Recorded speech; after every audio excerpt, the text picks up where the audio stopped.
আজকে আমার সকালটা শুরু হয়েছে বেশ খানিকটা চিন্তা আর ভয় নিয়ে। কারণ প্রতিদিনের মতো স্বাভাবিক নিয়মের আজকের দিনটা আমার একদমই যাবে না। তার জন্য বেশ খানিকটা তাড়াও রয়েছে।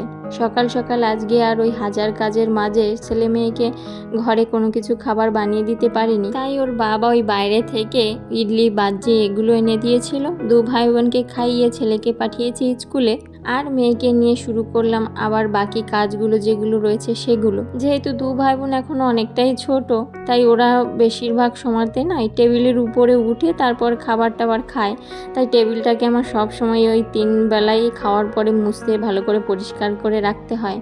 অনেক দিন ধরে জানো তো ভাবছি যে এই ফিল্টারটাকে পরিষ্কার করব। দেখেছো তো কি নোংরাটাই না পড়েছে। শুধু অলসতার কারণে আজ করি কাল করি করে করে আর সময়ই হচ্ছিল না। কারণ একটুখানি উপরে সকালের দিকে তো আমার একদমই সময় হয় না এগুলো ধরার। আর দুপুরবেলায় যতটুকু টাইম পাই তখন তো আমি স্নান করে তারপরে দুপুরে রান্নাটা করি। ওই কারণেই মোট কথা আর হচ্ছিল না। কিন্তু আজকে যেহেতু স্নানটা করিনি, কারণ ওই যে বললাম আজকের দিনটা অন্য অন্য দিনের মতো স্বাভাবিক নয়। কারণ আজকে যাব যশিতাকে নিয়ে ভ্যাকসিন দিতে।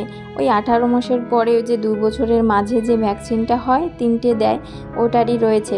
18 মাস হয়েছে ওর বেশ কিছুদিন আগেই, কিন্তু ওই প্রচণ্ড গরম আর ওই নিজেদের অলসতার কারণে না কিছুতেই টাইমটা হয়ে উঠছিল না। এখন যেহেতু একটুখানি বৃষ্টি বর্ষা হচ্ছে, তাই ভাবলাম এখন আর পিছিয়ে লাভ নেই। কারণ ভ্যাকসিনটা তো প্রচণ্ড একটা দরকারি জিনিস, এটা তো আমরা সবাই জানি।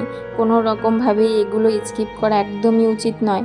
আর জানো তো, আমি যেহেতু যশিতাকে গভর্নমেন্টের এখানে যে ভ্যাকসিনগুলো দেয় ওইভাবেই দেওয়া হয়, তাই ওখান থেকেও বারবার ফোন করছিল। আর ওনারা যেহেতু এক একটা জায়গায় এক একবার বসে, আজকে বুধবার আমাদের এই বাড়ির পাশেই বসবে আঙ্গামারিতে।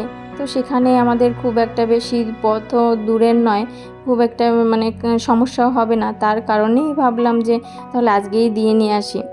আর ওরা ওই 12টা অবধি থাকবে, তাই আমার বেশ খানিকটা একটু তাড়াই রয়েছে। ওই ফিল্টারটাকে ভালো করে পরিষ্কার করে নিয়েছি। আর ওই সাদা জলের পাইপটা জানো তো, ওটাও প্রচণ্ড নোংরা হয়, ওটাকেও পরিষ্কার করে এবার মা মেয়েতে একটু তাড়াহুড়ো করে রান্না করছি। কারণ এদিকে যদি আমি রান্নাটা না সেরে যাই, ততক্ষণে আবার আমার ছেলের খেতে আসার টাইম হয়ে যাবে। আর ওকে তো এখন ওই স্কুলে দুপুর টাইমটায় কিছুক্ষণ সময় ঘন্টাখানিকের জন্য ঘরে নিয়ে আসি, খাইয়ে আবার ওর বাবা রেখে আসে। আর এই ভ্যাকসিনটায় তো জ্বর হওয়ার প্রচণ্ড চান্স রয়েছে, যেহেতু 3টে ভ্যাকসিন দেবে। তো যশিতা কতখানি বিরক্ত করবে, আমাকে ছাড়তে চাইবে কি না সেটারও একটা ভয় রয়েছে। তার জন্য ওই রান্নাবাড়ির পার্টটা যদি আমি চুকিয়ে রাখি, তাহলে অনেকটা মানে টেনশন মুক্ত হব আর কি। ফ্রিজে ছিল বেশ কিছু বেগুন, সেটাই কেটে একটুখানি লবণ জলে ভিজিয়ে রেখেছি, বেগুন ভাজি করব। আর ছিল অল্প একটুখানি চিকেন, সেটাকেই ওই একটু বেশি করে আলু দিয়ে রান্না করছি। কারণ আমার ছেলে মেয়েরা আবার ওই বেশি করে আলু দিয়ে চিকেনের ঝোলটা ওদের বেশি পছন্দ। এদিকে ওর বাবাও এসে প্রচণ্ড তাড়া দিচ্ছিল, কারণ ওই যে বললাম 12টা অবধি থাকবে। আর ওখান থেকেও ফোন করছিল, কারণ প্রচুর লোক আসে আর ভ্যাকসিনের লিমিটটাও নাকি অনেকটা কম থাকে। তাই ওই দেখা যাচ্ছে 2টো থাকলো আর একটা না থাকলে তখন আবার আমাকে যেতে হবে, আবার দিতে হবে, একটা ঝামেলা। তাই এখন ওনারা ফোন করেই বললেন 3টে ভ্যাকসিনই আছে, তাড়াতাড়ি নিয়ে আসো। তো তার জন্য ওর বাবা আমাকে প্রচণ্ড তাড়া দিচ্ছিল।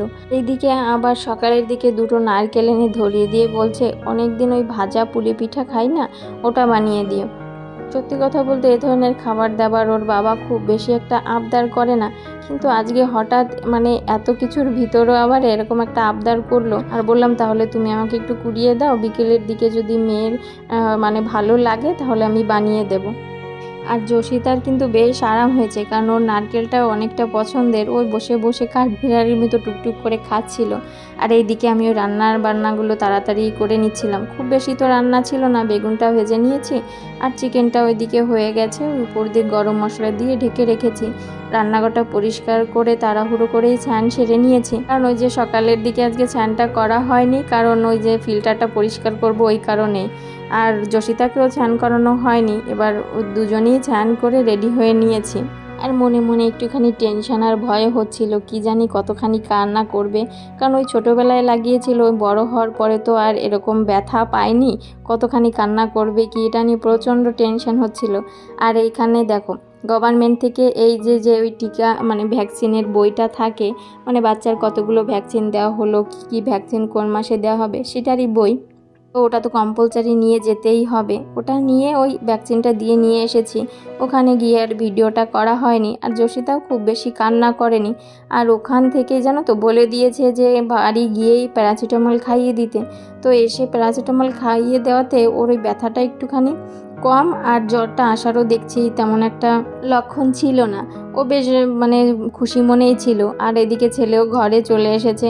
ও দাদাকে পেয়ে আরও বেশ খানিকটা মানে এনার্জি নিয়ে ওর দাদার সঙ্গে খেলা করছিল। মুগ্ধকেও খাইয়ে দিয়ে নিজেও খাইয়ে নিয়েছি, আর ও একটুখানি খেলা করে নিয়েছে। এবার ওকে নামাতে যাওয়ার সময় এখানে ওই মাইকে অ্যানাউন্স করে ওই আনারস বিক্রি করছিল, 4টে 100 টাকা, বেশ বড় বড় সাইজের। মুগ্ধ যশিতা তো খায় না, কিন্তু ওই আমাদের দুজনের জন্য দুটো নিয়ে এসেছে।